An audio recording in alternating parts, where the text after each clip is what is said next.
नमस्कार, मैं हूं मनोज वर्मा और आप देख रहे हैं हमारा विशेष कार्यक्रम अटेंशन। मध्य प्रदेश में भले ही विधानसभा चुनाव अगले साल के आखिर में होने हैं, लेकिन बीजेपी अभी से पूरी तरह मिशन मोड में आ गई है। बीजेपी अब अपने विधायकों के जरिए जनता में पेड़ बनाने की तैयारी में है। इसके लिए पार्टी इन दोनों अपने विधायकों से उनके इलाकों के जनहित के कामों की लिस्ट तैयार करा रही है और लिस्ट में ऐसे कामों को ज़्यादा तवज्जो दी जा रही है जिनका जनता वर्षों से इंतजार कर रही है या मांग कर रही है। खासतौर पर बीजेपी का फोकस आदिवासी और 2018 में हारी सीटों पर है। अटेंशन में आज हम इसी पर चर्चा करेंगे, लेकिन उसके पहले देखिए हमारी खास रिपोर्ट।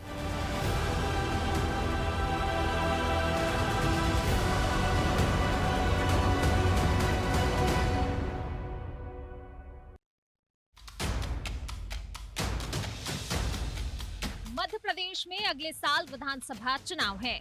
साल के अंत में होने वाले इन चुनावों के लिए बीजेपी ने अभी से कमर कस ली है। पार्टी ने विधायकों को अपने अपने इलाके के बड़े कामों की लिस्ट तैयार करने के लिए कहा है, जिससे 2022 के बजट में उनके लिए फंड दिया जा सके। बीजेपी विधायकों को ये फरमान सीधे सरकार और पार्टी दोनों की ओर से जारी किया गया है।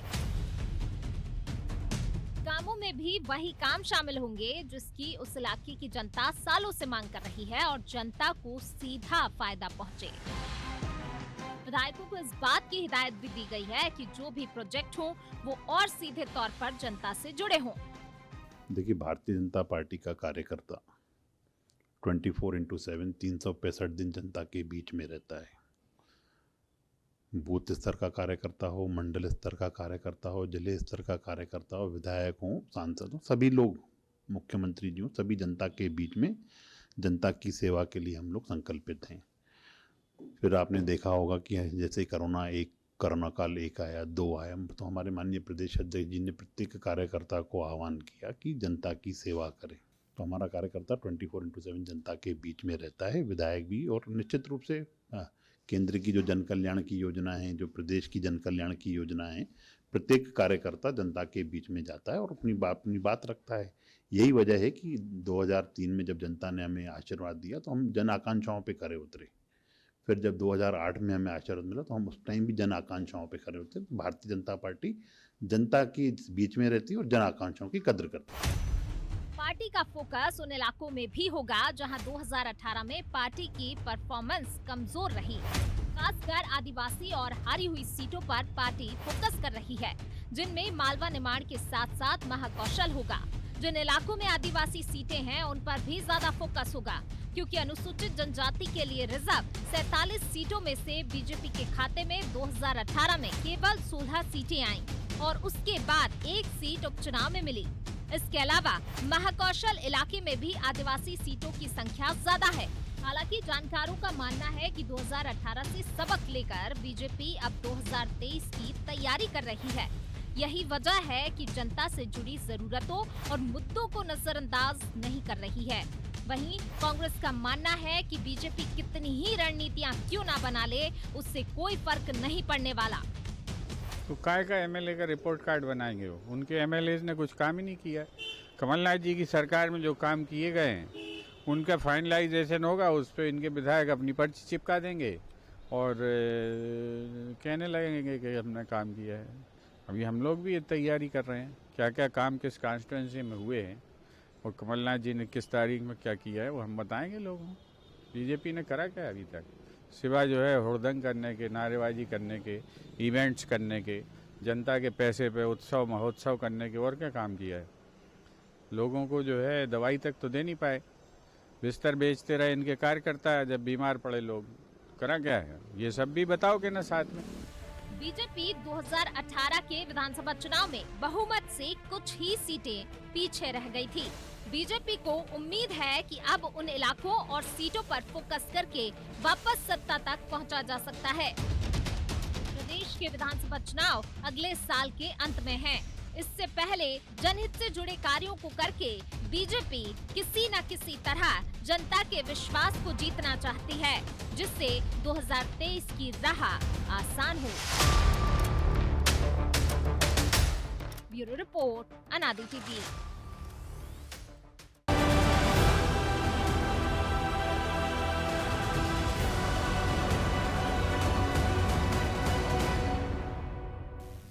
तो इसी पर चर्चा करने के लिए हमारे साथ जुड़ गए हैं वरिष्ठ पत्रकार सुरेश शर्मा जी और हमारे सहयोगी ब्रजेश चौक से। बहुत स्वागत है शर्मा जी आपका अनादि टीवी में। और सबसे पहले आप ही के पास कि एक अच्छी पहल कह सकते हैं कि ठीक है, चुनाव के 2 साल पहले ही सही ऐसे कामों की सुधाई पार्टी को जिसकी जनता को बहुत ज़रूरत थी। आवाज़ आ रही शर्मा जी आपको? चलिए मैं आऊँगा शर्मा जी आपके पास, आपको कुछ तकनीकी कारणों से आप संपर्क नहीं हो पा रहा। तो ब्रजेश जी यही सवाल आपसे है, क्योंकि कई सारे जनहित की ऐसी योजनाएं होती जिनकी लंबे समय से डिमांड की जाती है, लेकिन वो कभी बजट के अभाव में, कभी अफसरों की नाकामी के कारण या कभी किसी और कारणों से वो टलती रहती है। और कई ऐसी योजना हमने देखी है कि जो जनता की मांग पर हो तो जाती है, लेकिन अफसर उसका डिज़ाइन ऐसा बना देते हैं या इस तरीके से उसको डिज़ाइन करते हैं कि वो जनता के काम आती नहीं है। भोपाल में ऐसे 2-3 उदाहरण हमारे सामने हैं जिनसे आप भी वाकिफ़ हैं और उस चर्चा में हम उसका जिक्र जरूर करेंगे। तो अब इस पहल को कैसे देखा जाए? देखिए, पहल बहुत अच्छी है। यदि विधायक अपने क्षेत्र में जाएगा, उसने क्या वादे किए हैं वो वादे भी लोग उसको याद दिला सकेंगे, और क्या काम हो चुके हैं और किन काम की अभी तक शुरुआत नहीं हुई, चाहे वो मुख्यमंत्री ने घोषणा की हो, चाहे उनके दौरों पे उन्होंने आश्वासन दिया हो। तो यदि रिपोर्ट कार्ड आप तैयार करोगे, आपका खुद का अपना रिपोर्ट कार्ड तैयार करोगे, तो एक तो जनता से जुड़ाव हो जाएगा आपका, और जो नई समस्याएं आएंगी वो आप तक जनता पहुंचा सकेगी कि साहब हमारे यहाँ पानी की समस्या है, या नल जल योजना शुरू हुई थी। हमने देखा किस तरह शिवराज जी अपने बुधनी गए और उन्होंने देखा कि नल जल योजना लागू हो गई है, नल भी तमाम तरह की व्यवस्था हो गई, लेकिन नल में टोटी नहीं लगी है पाइपलाइन में, तो आपको कहाँ से नल की वो मिलेगी सहूलियत। तो इस तरह की खामियां भी यदि आप जनता के बीच में जाते हो और उनका रिव्यू करते हो कि आपने जो वादे किए थे, जो योजना लाए थे, उनका क्या हाल है, वो पूरी हुई हैं या नहीं हुई, तो निश्चित तौर पर इससे आप एक तो कनेक्ट होगे और लोगों की नई समस्याएं जो सामने आएंगी उनका निराकरण करोगे। तो निश्चित तौर पर जो आप बात कह रहे हो वोट बढ़ेंगे, तो वोट तो बढ़ेंगे ही यदि आप जनता से दूरी बना के रहोगे। अब कांग्रेस कह रही कि इन्होंने तो कुछ काम किया नहीं, जो काम किए कमलनाथ जी ने किए, तो आपको ये भी बताना पड़ेगा। आप भी जनता के बीच में जाइए कि हमने क्या काम किए थे और ये क्या इन्होंने वादे किए थे, क्या पूरे नहीं किए। तो जो जनता के बीच में रहेगा उसको फायदा होता है। और मुझे लगता है इस मामले में हम भाजपा को ज़्यादा बेहतर तरीके से देखते हैं कि वो अपने कार्यकर्ताओं को तो लगा रही है, बूथ विस्तार की योजना बना रही। कल हमने इस पर चर्चा की थी कि किस तरह से वो बूथ पर जा रहे हैं और कैसे बूथ का विस्तार कर रहे हैं और लोगों से जुड़ रहे हैं। अपने ऐसे 10 लाख कार्यकर्ताओं का डिजिटल डाटा तैयार कर रहे हैं जो चुनाव में जो उनकी मदद करेगा। तो इसको एक बड़ी संख्या कह सकते हैं, क्योंकि अगर आपका 230 विधानसभा क्षेत्र में 10 लाख समर्पित कार्यकर्ता हैं और जिनसे आप सीधे एक बटन पे क्लिक पे आप उनको अपना मैसेज दे सकते हो कि 10 लाख कार्यकर्ता हैं, यदि आप कोई इवेंट कर रहे हैं तो 10 लाख तक एक मैसेज आप पहुंचा सकते हो एक झटके में। तो आप उनका कैसे उपयोग कर सकते हो, ये बेहतर तरीके से भाजपा कर लेती है। और हम देख रहे हैं कि यदि वो विधायकों तक को लगा रही है, तो ये जो 2023 में मनोज जी जो चुनाव होंगे उससे पहले हो सकता है पंचायत चुनाव भी हम देखें, तो पंचायत चुनाव में भी इसका फायदा मिलेगा आपको। और 2023 में तो आपको फायदा मिलना ही है कि यदि विधायक से हमेशा यदि पब्लिक की नाराजगी रहती है, उसकी जनता की क्षेत्र की जनता की नाराजगी रहती है, तो पहली नाराजगी हम देखते हैं कई बार चुनाव में सामने आती है कि आपने वोट लिया था, इसके बाद से अब शकल दिखाने आ रहा हो, वोट लेने के लिए जा रहा हो। तो लेकिन आप अपने क्षेत्र में जाओगे, लोगों से पूछोगे क्या समस्या है आपकी और क्या निराकरण हुआ है उसका, नहीं। एक तो आप बता पाओगे कि मैंने आपके लिए इतना काम किया, मेरी विधानसभा क्षेत्र में मैंने ये काम किए, ये मैंने कराए हैं, मेरी सरकार ने कराए हैं। और दूसरा आप उनसे नई समस्या जान सकोगे कि जो कमियां रह गई हैं वो दूर करोगे, और जो काम अभी बचे हैं, आपके पास 2 साल का पर्याप्त समय है। 2 साल में आप 1 साल बेहतर काम करके आप वो भी संतुष्ट कर सकते हो। तो शर्मा जी, संतुष्ट करने के लिए तो अच्छी योजना है कि विधायकों से अच्छे काम कराया जाए, लेकिन आपको नहीं लगता कि इसके साथ साथ जो ब्यूरोक्रेसी है उस पर भी थोड़ी सी लगाम कसने की ज़रूरत है? क्योंकि हम जनहितैषी योजनाओं की बात करी, सरकार कह रही कि ऐसी चीज़ें आप बताई हैं जो आपके क्षेत्र में जनता से जुड़े बड़े काम हो सकते हैं, लेकिन आप भी जानते हैं कि जो कोलार में नया पुल बना है उसका डिज़ाइन ऐसे बना दिया अफसरों ने कि वो डेड एंड पे आ जाता है, एक्सीडेंट का खतरा है। सुभाष नगर का ओवर ब्रिज, जो ब्रिज कई बार हमने देखा 23 महीने बनते हैं, वो 23 महीने से बन के बंद पड़ा है, उसका उद्घाटन नहीं बन पा रहा। उद्घाटन होने की कगार आती है तो पता लगता है आपको कि साहब ब्रिज के नीचे से तो पानी की लाइन गुजर रही है। हम देख रहे हैं कि जो एक अच्छी मुख्यमंत्री की स्कीम है, मुख्यमंत्री कन्यादान योजना की, विदिशा के एक एसडीएम इतना इनोवेटिव आइडिया लाते हैं वो कि कोरोना काल में जब पूरे देश बंद था तब वो इतनी शादी करा देते और 18 करोड़ रुपए के मद में वो निकाल लेते हैं। पता नहीं उन्होंने शादी किसकी कराई, कहाँ कराई, कब कराई और क्यों कराई। तो ऐसे अफसरों पर भी लगाम कसने की जरूरत है। देखिए मनोज जी, मुझे ये लगता है कि ये जो इस समय मैराथन मंथन चल रहा है, इसमें दोनों चीजें सामने आएंगी कि अधिकारियों पर लगाम कसने की स्थिति यदि बनती है तो मुझे लगता है फिर पॉजिटिव संदेश जाएगा, क्योंकि इस समय समस्या क्या आ रही है कि ब्यूरोक्रेसी जो है वो ये मान करके चल रही है कि वो तो सरकार चला रहे हैं, क्योंकि जिस तरीके की सरकार बनी है, क्योंकि सीधे जनादेश वाली सरकार नहीं है, बाद के जनादेश वाली सरकार है, तो ऐसी परिस्थिति में अधिकारी जो है वो मनमानी करने में उतर ही आता है। यदि आपको ये तय करना है कि घोड़े पर सवार होकर आप किस प्रकार से उस पर चाबुक चलाते हैं, अब आपको घोड़ा मानना पड़ेगा, क्योंकि अब विषय वो नहीं बचा है, क्योंकि आप भी 15 साल के हो गए, आपको भी बाल फुटबॉल दिखने लग गई हो। तो ऐसी स्थिति में यदि आपने जितने उदाहरण दे दिए, मुझे लगता है कि फिर ये राम राज्य के बाद की स्थिति वाले जो आपने उदाहरण दे दिए हैं कि सरकार जो है कितना भी अच्छा कर ले लेकिन अधिकारी उसको पलीता लगा ही देते हैं। तो आपने जो ये बातें कही बहुत सीरियस हैं, बहुत गंभीर हैं, इनको संज्ञान तो सरकार लेगी, मुझे लगता है लेगी ही। लेकिन मैं एक साथ ये कहना चाहता हूँ कि विधायक ने किया था विधानसभा में। हाँ, जब मैं कहना ये चाहता हूं कि विधायक को जब जनता के काम करने का अधिकार मिल जाएगा, क्योंकि ये अधिकार था नहीं। आप और हम जब खबर लिखते हैं तो हमेशा ये कहते हैं कि विधायक के प्रति एंटी इनकम्बेंसी है, लेकिन वास्तविकता ये होती है कि जब विधायक को कुछ करने के लिए दिया ही नहीं जाता, उसके पास एक विधायक निधि के अलावा उसके पास अधिकार नहीं है, ना वो बजट में प्रावधान कर सकता है, वो सदन में खड़े होकर मांग कर सकता है। तो विधायकों की जो दुर्दशा थी उसको दूर करने का यदि ये प्रयास हुआ है, और मुझे लगता है कोई बड़ा विजन देने वाला व्यक्ति इनको मिल गया होगा तो उनने इसको लागू कर दिया। तो ये जो है बहुत बढ़िया कदम है, प्रशंसनीय कदम है, और इस प्रकार के कदम सुझाव देने वाले को भी साधुवाद और वास्तव में इसकी पूर्ति कर देने वाले को भी साधुवाद।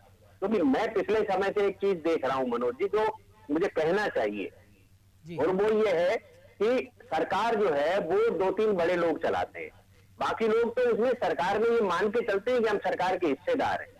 तो ये जो मानसिकता है, इस मानसिकता में बदलाव की जरूरत है। ये लोकतंत्र है, लोकतंत्र में प्रत्येक चुना हुआ पक्ष विपक्ष का विधायक ही सरकार होता है। वो अपने क्षेत्र के से जनता का विश्वास लेकर के आता है, तो जनता के विश्वास पर उसे खरा उतरने के लिए इसी प्रकार की योजनाएं आना चाहिए। ये केवल सत्ता पक्ष के विधायकों के लिए नहीं है, विपक्ष के विधायकों के लिए भी। अभी तो हम देख रहे हैं कि उल्टी गंगा बह रही। कमलनाथ सरकार में भी ये कहा जा रहा था कि कांग्रेस विधायक मंत्रियों के काम नहीं हो रहे थे, लेकिन बीजेपी विधायकों की सुनवाई हो रही थी।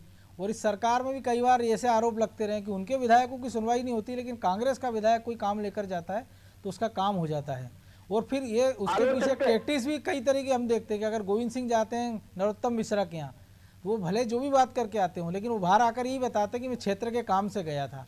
या कांग्रेस का दूसरा बड़ा नेता भी जाता है तो वो यही कह के आता है, वो अपनी पार्टी को भी संदेश देता है, उनको भी एक संदेश देता है, और बाहर भी एक संदेश देता है, और जनता को भी एक संदेश देता है। आपने बिल्कुल सही कहा। मैं भी इस बात को मानता हूं कि सत्ता में जो मैनिपुलेशन का खेल है ना, वो बहुत खतरनाक है। कमलनाथ जी की सरकार थी, तब वो ये सोचते थे कि ये विधायक जो है मेरे प्रति मुखर हो सकते हैं, इसलिए उनके काम जल्दी कर देते हैं। गोविंद सिंह जी जैसे बड़े विधायक, बड़ा नाम है गोविंद सिंह जी का, तो उन जैसे लोग यदि नरोत्तम जी से या किसी भी से भी मिलने जाएंगे तो वो सब उनके काम करेंगे, क्योंकि उनको मालूम है कि यदि ये काम नहीं करें इनके तो सदन में हमारी बख्शियां उधेड़ देंगे। तो सारे लोग जो है इस बात को साधने की कोशिश करते हैं। अब इससे ये संदेश आप और हम निकाल सकते हैं कि जो नए विधायक है और माननीय विधायक जो 2-3 बार के हो गए हैं, माननीय हो गए हैं वो, तो उनको जो है इस प्रकार की चीजें खोज करके रखना चाहिए, और सदन में उन्हें तेजी से उठाने जैसी बात भी संबंधित को मालूम चल जाएगी तो काम हो। और ये माननीय अगर पार्टी लाइन के खिलाफ कुछ बोले तो फिर हो सकता है वो नालायकों की श्रेणी में भी आ सकते हैं। अब नालायक कहने वाला कोई सर्टिफिकेट देने वाला है? बीजेपी प्रभारी मुरलीधर राव नहीं, मनोज जी, नालायक तो वो व्यक्ति कहते हैं जो कभी योग्यता के अपनी सर्टिफिकेट दे चुके होंगे। कुशाभाऊ ठाकरे किसी को नालायक कहते तो चलता। आज नरेंद्र मोदी इतनी वर्षों से मुख्यमंत्री और प्रधानमंत्री हैं, वो यदि किसी कहे को तो नालायक। जो नगर पालिका का और पंचायत का चुनाव नहीं जीत पाए, वो 7-7, 8-8 बार के विधायकों को नालायक कहे, उससे बड़ा नालायक कौन हो सकता है दुनिया में? ये भी एक बड़ी बात है ब्रजेश जी। तो हमने अभी कांग्रेस प्रवक्ता को भी सुना, वो एक चीज़ कह रहे थे कि एक चीज़ हम तो ये समझ में आता है कि चलिए आपने किसी रोड का शिलान्यास किया, भूमि पूजन किया, या सड़क बन गई और आप हट गए तो आपने उसका लोकार्पण कर दिया। हम वल्लभ भवन एक उदाहरण है कि शिवराज सिंह चौहान के समय वो पूरा कंप्लीट हुआ, लेकिन उसका फीता काटने कमलनाथ चले गए। ऐसे तमाम सारे उदाहरण। लेकिन भूपेंद्र गुप्ता तो ये कह रहे हैं कि साहब वो तो विधायक, हमारे विधायकों ने काम किया, चिट वो लगा देंगे। तो एक विधायक अपने विधानसभा क्षेत्र में काम कराएगा। अगर मान लीजिए भोपाल मध्य का विधायक है तो भोपाल को नरेला में तो कोई काम कराएगा नहीं कि जिसपे विश्वास सारंग अपनी चिट लगा देंगे कि साहब ये काम तो मैंने कराया। तो जब विधायकों के अपने क्षेत्र में काम नहीं हो रहे हैं तो ये चिट लगाने का काम कैसे हो पाएगा? और दूसरा जो आपने शुरू में कहा था कि आपने अच्छे काम किए, तो आप बताइए, किसान कर्ज माफी पे भी बताइए आप, फिर युवाओं को रोजगार पे भी आप बताइए, फिर ढोर चराने पे भी आप बताइए, बैंड बजाने पे भी बताइए, और आपकी बैंड क्यों बज गई ये भी बताइए। देखिए मनोज, नहीं, मुझे हमने देखा है कि किस तरह जी से सर, मैं जाऊंगा सवाल ब्रजेश जी से, सवाल ब्रजेश से बताइए आप। जी जी, जिस तरह से हमने ये देखा सवाल मुझसे एक ब्रजेश जी से। एक नहीं, आपसे भी इस पे जवाब लूंगा। जब पीसी शर्मा, और हमने देखा किस तरह से एक उद्घाटन पे शिलान्यास को लेके जब नेता झगड़ने लगते हैं कि ये तो मैंने स्वीकृत की थी राशि, मैंने की थी और किसके काम में, तो हमने देखा कई सरकारें काम शुरू कर देती हैं लेकिन अंजाम तक दूसरे के कार्यकाल में पहुंचता है। तो इससे बेहतर है कि जो प्रधानमंत्री नरेंद्र मोदी कहते हैं कि खुद स्वीकृत करो, खुद ही के कार्यकाल में पूरा हो जाए, ऐसी टाइमलाइन फिट करो, तो फिर आपके सामने ये समस्या ही नहीं आएगी कि किसके क्षेत्र में। अब भूपेंद्र गुप्ता को हम सुन रहे थे, वो कह रहे थे 15 माह में कमलनाथ जी ने काम किए, ये तो कुछ काम ही नहीं कर रहा है, इवेंट मैनेजमेंट कर रहे हैं, और उस पर हमारी पर्ची पे, हमारे काम पे अपनी पर्ची लगा के बाबाई लूटेंगे, श्रेय लेंगे। तो हम भी लोगों को जाकर बताएंगे कि हमने क्या काम किए, निश्चित तौर पर जाकर बताइए। तो आप सिर्फ ये है कि मंजूरी दे दी आपने, ये आपका काम नहीं है। काम तो आपको किसी ने पूरा करवाया तो श्रेय भी वही लेगा कि उसने राशि दिलवाई है, उसको उसने कोशिश की है कि इतने समय में काम पूरा हो जाए, तो श्रेय लेने का हक है उसका। यदि वो विधायक है तो उसने विधायक निधि से यदि कोई राशि दी है, उसने एक टैंकर भी लिया है, यदि कोई तो वो बताएगा, उस पर लिखा रहता है आजकल मनोज जी, विधायक निधि से ये टैंकर दिया गया, पानी का टैंकर गाँव वालों के लिए। तो विधायक जिसने किया है वो बताएगा। आप तो टैंकर की बात कर रहे हैं, हमने तो ऐसे फोटो भी देखे हैं कि भोपाल में ही कि पूरे परिवार ने जहर खा लिया है, और एक जिंदा आदमी जो आईसीयू में है, जिसको होश नहीं है, उसको विधायक चेक देते हुए फोटो खिंचा रहा है। हमने ऐसे फोटो भी देखे हैं कि फलाने नेता के जन्मदिन पे या पुण्यतिथि पे एक बिस्किट का 2 रुपए का पैकेट और 5 रुपए के 2 केले देते हुए हमने फोटो छपे देखे हैं। तो टैंकर तो बहुत बड़ी चीज है। देखा है मनोज जी कि थैला बड़े बड़े मंगाए हैं और एक डिब्बे से भर के आटा दे रहे हो आप। तो देखिए, नेताओं का काम है कि वो श्रेय लेने की कोशिश करते हैं, और ज्यादातर हम देखते हैं कि दूसरे के काम की श्रेय लेते हैं। योजनाओं सरकारें श्रेय लेती है मनोज जी। यदि किसी पुरानी सरकार ने कोई योजना लागू की है तो आप उसका नाम बदल के अपनी योजना बताने लगते हैं। उसमें जो राशि केंद्र सरकार बहुत सारी योजनाएं लागू करती है, हम देखते हैं कि जहां दूसरे दल की सरकारें होती है वो योजनाओं का नाम बदल देती हैं, उसमें थोड़ा सा अपना अंशदान मिलाती हैं और खूब बाबाई लूटती हैं कि ये हम दे रहे हैं पब्लिक को। तो ये जनता सब समझने लगी है कि कौन क्या करता है, कौन नहीं कर रहा है। तो आपको इससे बेहतर है कि आपने जो काम किए उनको बताइए, दूसरे के काम के श्रेय लेने की जरूरत ही नहीं है आपको। जनता पहचानती है कि ये मेरे विधायक ने मेरे लिए काम किया है। ये सड़क का यदि भूमि पूजन करके जा रहा है विधायक, तो ये उसी ने विधायक निधि से राशि दी है। हर राशि का हिसाब किताब आजकल तो बोर्ड पे लगा रहता है भाई। यदि विधायक का काम करवा रहे हैं तो एक बोर्ड भी लगवा देते हैं कि मैंने फला इतना राशि दी है और ये काम विधायक निधि से हुआ है, इतनी चौड़ी सड़क विधायक निधि से बनती है और इतने किलोमीटर विधायक निधि से बनी। तो जो श्रेय लेने वाले हैं, झगड़ा कब होता है मनोज जी? जैसे हमने पीसी शर्मा का झगड़ा देखा था, किस तरह से कि एक काम उनके शासन में स्वीकृत हुआ, दूसरे के शासन में पूरा हुआ, दोनों अपने वोट को लेकर लड़ रहे थे उसमें। तो यहाँ दिक्कत आएगी। अच्छा हुआ सीएम हाउस को लेकर लड़ाई नहीं हुई कि कमलनाथ जी कहते कि मैंने बनवाया, नहीं रहूंगा, शिवराज जी आप दूसरा बंगला देखिए। करवाया सीएम साहब कैसे रहने लगे तो वहाँ तख्ती लगा दे, नहीं मैंने रेनोवेशन करवाया सीएम हाउस का, इस तरीके से बनवाया, शिवराज जी वो कर रहे हैं। तो ये जो है वो जनता भी जानती है। मुझे लगता है कि कांग्रेस को जो विरोधी विपक्षी दल है उसको ये देखना चाहिए कि सरकार, जो शर्मा जी भी कह रहे थे कि सरकार की खामियां क्या है। जो खामी की जो हम 18 करोड़ का जो उजागर करने की बात कर रहे हैं मनोज जी, ये भाजपा के विधायक ने उजागर किया। बेहतर होता कि कांग्रेस इसको उजागर करती, तब बताती कि सरकार के राज में एक विधानसभा क्षेत्र में यदि 18 करोड़ का नुकसान हो सकता है, घोटाला हो सकता है, तो पूरे प्रदेश में क्या हो रहा होगा। वहां कहीं चूक कर जाती है। वो जो उसको चौकीदारी की जो जिम्मेदारी मिली है ना, वो बेहतर तरीके से नहीं निभा पा रही है। इस कारण मुझे लगता है कि सिर्फ वो कहती है और लोगों को भरोसा नहीं होता है कि वो कह रहे हैं कि हमने ये काम किया था, और काम जो करता है यदि वो दूसरे का श्रेय भी ले लेता है तो लोग भरोसा कर लेते हैं कि हाँ ये नहीं ने किया होगा, ये तो जबरन में झूठ बोलते रहते हैं। तो शर्मा जी एक इसमें चेतावनी भी छिपी और एक अच्छी बात भी, क्योंकि हम देख रहे हैं कि अगर आप किसी गरीब आदमियों को आपने कहा राशन मुफ्त दे रहे हैं, प्रधानमंत्री आवास दे रहे हैं, आप उज्ज्वला गैस का कनेक्शन दे रहे हैं उसको, आप संबल योजना बिजली का बिल उसके कम आ रहे हैं, और उसके बाद भी अगर आपको वोट नहीं मिल रहा, आप चुनाव हार रहे हैं, तो इसका मतलब है कि आपको अपनी जो योजना है उसमें फेरबदल करना पड़ेगा कि उसको जो मूलभूत आवश्यकता है उसकी, कि उसके क्षेत्र में अच्छा स्कूल हो, अच्छा हॉस्पिटल की सुविधा हो, अच्छा मेडिकल कॉलेज हो, रोजगार की सुविधा हो, सड़कें अच्छी हो, बिजली हो, पानी हो। तो शायद अब सरकारों का फोकस आपको लग रहा है कि उस ओर जाता दिख रहा है, कि आप सरकार को भी समझ में आ रहा है कि मुफ्त की योजनाएं आपको लंबे समय तक वोट नहीं दिला पाएंगी, या जनता की डिमांड इतनी होती है कि आप उसको पूरा नहीं कर पाएंगे। ना पहले तो ये वाली आप वाली जो बात है ये केजरीवाल को समझना चाहिए कि मुफ्तखोरी से जो है वो जो आप बीम लेकर के आए थे पूरा नहीं हो सकता। लेकिन मैं मध्य प्रदेश पर आता हूँ वापस। और मूल बात जो आपने कही है वो वास्तव में ऐसी बात है जो सबको समझना चाहिए, क्योंकि जो विकास परक पॉलिटिक्स शुरू हुई है, जब से ये माना जाने लगा है कि डेवलपमेंट करके और आदमी स्थायी रूप से रह सकता है, तो आप देखिए कि अनेकों विधायक ऐसे हैं जिन्होंने अपने क्षेत्र में योजनाबद्ध तरीके से विकास कराने की कोशिश की है और उनको स्थायित्व जो है आप देख रहे हैं कोई हरा नहीं पा रहा उसको। आप जैसे इनकी बात कर लीजिए, गोपाल भार्गव जी की, और ये सब बाकी लोग हैं, ये आप ठीक है सरकार के पैसों से बहुत ज्यादा नहीं करा पा रहे होंगे, तो ये अपने संसाधनों से जन सहयोग से मिल करके और अपने अपने क्षेत्रों में काम करके एक प्रकार से लोगों के दिलों में बैठे हुए हैं। तो इस प्रकार से जो राजनीति करने का तौर तरीका है वो ये एक तौर तरीका है। लेकिन भोपाल में हमने बाबूलाल गौर को देखा है कि उन्होंने जितना कनेक्टिविटी थी उनकी तो इतनी जबरदस्त कनेक्टिविटी थी कि वो प्रत्येक व्यक्ति को जानते थे, वो प्रत्येक व्यक्ति के सुख दुख में भागीदार रहते थे। तो बाबूलाल जी गौर का जो राजनीति करने का तरीका था वो तो अद्भुत था। उनका तो मुकाबला करने के लिए मुझे लगता है कि एक आध जन्म लेना पड़ेगा किसी भी विधायक को, किसी उसको, क्योंकि हम बाकी विधायकों को भी देख रहे हैं कि वो दूसरे के मोहल्ले के वाले के लोगों को नहीं घुसने देते अपने यहाँ, वो किसी समाज के बारे में टिप्पणियां कर देते हैं। ऐसा ओछापन बाबूलाल जी गौर में नहीं था। वो उनने जो है ठीक है, उनका एक अपना तरीका था, उनकी एक टोन थी, उनका एक जीने का तरीका था, उसके बारे में लोग आलोचना कर सकते हैं, उनकी टिप्पणी कर सकते हैं, लेकिन गौर जी ने जनता के प्रति जो उनका विचार था, जनता के प्रति जो उनका सद्भाव था और डेवलपमेंट का एक उनका तरीका था, वो बहुत अद्भुत है। सभी लोगों को उनसे सीखना चाहिए। तो ये बिल्कुल सही है। इसके साथ में फिर आपके साथ वही ले जा रहा हूँ बात को कि आप जो है जन अपेक्षाओं की पूर्ति के लिए आपको विजन लाना पड़ेगा। जन प्रतिनिधि हो जाने का तात्पर्य रेत के ठेके और जो है खनिज संसाधनों की चोरी नहीं होती। इससे बाहर निकल करके आपको, जैसे आजकल मैं मीडिया के बारे में टिप्पणी करता हूँ, मनोज जी जानबूझ करके कह रहा हूँ ये बात कि मीडिया ने जब से पॉलिटिकल रिपोर्टिंग शुरू की है और जन सरोकार से परे हटा है, तब से मीडिया के बारे में लोगों की धारणा कमजोर हुई है। आज आप केवल जनता की बात कर लीजिए, क्योंकि आपको चौथा स्तंभ जनता ने बनाया है, तो आप जनता की बात करने लग जाइए, नेता फिर आपके पीछे घूमने लग जाएंगे। तो जन सरोकार की पत्रकारिता होना चाहिए और जन विश्वास और जन विकास की राजनीति होना चाहिए।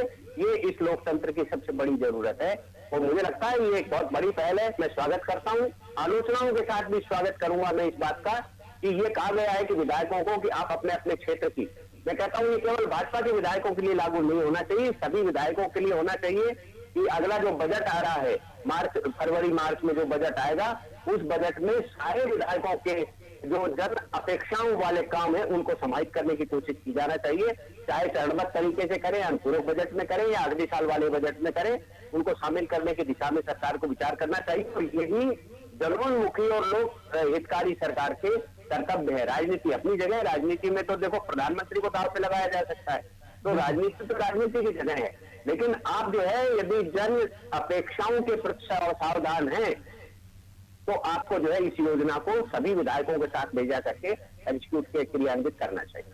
ब्रजेश जी, एक छोटी सी प्रतिक्रिया, क्योंकि जो शर्मा जी ने कहा वो एकदम 16 आने दुरुस्त है, और इसके साथ ही क्योंकि बीजेपी उन सीटों पर भी फोकस कर रही है कि जो उन्होंने 2018 में हारी थी या 2018 के बाद जब 19 में उपचुनाव में कुछ जीत भी ली, तो जाहिर सी बात है जब हारी उस सीटों को फोकस करेंगे आप, तो उस पर तो या तो कांग्रेस का विधायक या तो निर्दलीय होगा या तो बसपा का या सपा का, तो उन पर भी आपको फोकस करना होगा। तो उनके लिए भी आपको योजना बनानी होगी और आपको ऐसे लोगों को आगे लाना होगा कि जो भले चुनाव हार गए, आपको लगता है कि जो एक नया चेहरा हो सकता है, उस पर आप दाव लगा के एक नया एक नेतृत्व भी खड़ा कर सकते हैं। निश्चित तौर पर हम देखते हैं मनोज जी कि बार बार नहीं, हमेशा होता है कि भाजपा हारी वाली सीटों पर हमेशा फोकस करती है। वो कायदा उनके प्रभारी बनाती है कि हारी सीटों पर कौन देखेगा। तो इससे जो फायदे होते हैं वो कई चुनाव में हमने देखने को भी मिले हैं कि यदि आप उस पर फोकस करेंगे तो आप ये जानेंगे कि वहाँ का जो लोकल विधायक है, जो दूसरे दल का है, वो किस तरह से काम कर रहा है, उसकी नाराज़गी क्या है और कौन से जो जनहितैषी मुद्दे हैं जो वो नहीं छू पाया है, जिनको आप छू सकते हो, जो आप वादा कर सकते हो, जो आपका अगला प्रत्याशी होगा वो कह सकता है कि ये खामी है, ये क्षेत्र में ये वाला विकास चाहिए, नहर चाहिए, मुझे नल जल योजना चाहिए, सड़क चाहिए, तो वो इंगित कर सकता है कि ये वाली योजना पे मैं काम करूंगा और ये वादे कर सकता हूँ। वो ये देख सकता है कि कौन लोग नाराज हैं, पार्टी ये देख सकती है कि वहाँ कौन ऐसा व्यक्ति है जो जीत सकता है, किसकी क्या लोकप्रियता है। तो फोकस करने का मतलब यही रहता है कि आप वहाँ पे सक्रिय रहो। वहाँ ये नहीं कि आप विपक्ष में हो या आपका पक्ष का विधायक नहीं है तो आप वहाँ की जनता को, जो आपके समर्थक हैं, उनको उनके हाल पे छोड़ दिया जाए। तो जब आप उनसे कनेक्ट रहोगे तो उनको भी एक संबल मिलेगा, उनसे आपसे जुड़े रहेंगे और आप नए लोगों को जोड़ सकते हो, दूसरे की खामी बता सकते हो। एक बड़ा मौका है कह सकते हैं, और ये विधायकों के ऊपर है, या जो विधायक हार गए हैं उनके लिए एक मौका है कि वो क्षेत्र में अपनी पेड़ बना सकते हैं। बहरहाल आप दोनों का बहुत शुक्रिया। तो निश्चित तौर पर एक अच्छी पहल इसको कह सकते हैं, लेकिन जैसे शर्मा जी ने कहा है, हमारे सहयोगी ब्रिजेश ने भी, कि इसका लाभ पूरे प्रदेश की जनता को मिलना चाहिए। केवल लाभ उन लोगों तक सिमट के ना रह जाएं जो प्रभावशाली विधायक हैं, जो अपने क्षेत्र में काम कराने में सक्षम हैं, या जो विपक्ष के विधायक हैं, क्योंकि पूरा प्रदेश की जनता के आप मुख्यमंत्री होते हैं, मंत्री होते हैं। तो उम्मीद की जाना चाहिए कि जब विकास की योजनाएं धरातल पर उतरेगी तो इन सारे पैरामीटर्स का उस पर ध्यान रखा जाएगा। टेंशन में आज इतना ही, मुझे दीजिए इजाज़त और आप देखते रहिए अनादि टीवी। नमस्कार।